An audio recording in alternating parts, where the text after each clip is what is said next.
দাদা তুমি কোথায়? আজকে আমি খানা বানাবো। দাদা তুমি এখানে আসা, দেখা আজকে আমি কিভাবে খানা বানাই। এটা আমি এখানে বসে বললাম। দাদা তুমি ধরিও না, আজকে আমি খানা বানাবো। না দাদা আমি খানা বানাতে পারবো। এই তো এখন এই তেলগুলো এই তাপার উপর দিয়ে দেবো। আরে দাদা তুমি ধরিও না, আজকে আমি খানা বানাবো। এই তো এখন এই রুটিটা তাপার উপর দিয়ে দেবো। আরে আজ তারপরে ঢাকনাকে রুটি দিয়ে ঘুরে দে। না দাদা তুমি ধরিও না, এটা আমি দেবো। আমার দেয়া হয়ে গেল, এখন ডিম একটা নিয়ে নি। তার আগে নিচে থাকা সাদা সাবস্ক্রাইব বাটনে চাপ দিয়ে কেউ যদি সাবস্ক্রাইব করে দেয় তাহলে তার বাবা মা অনেক দিন বেঁচে থাকবে।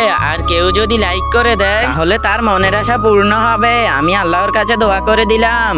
আরে ডিমটা ভাঙে না কেন? এটাকে ফেলে দে। তো এখন আরেকটা নিয়ে আসি। আরে এটার ভিতরে তো অনেকটা কুসুম। আরে রাজু গুনে দেখ এখানে কয়টা কুসুম আছে। দাঁড়াও আমি গুনতাছি। এই তো এখানে গুনে নিলাম 1 2 3 4 5 6 7 8। আরে দাদা এখানে তো 8টা কুসুম আছে। আরে এই তো এখন এই রুটিটার অপর পিঠ উল্টিয়ে দিব। এই তো রুটিটার দুটো পিঠ হয়ে গেছে। তারপরে এটা মাঝখান থেকে 2 ভাগ করে নেব। এই তো 2 ভাগ করা হয়ে গেছে। এখন এটার মাঝখানে ডিমটা দিয়ে দেব।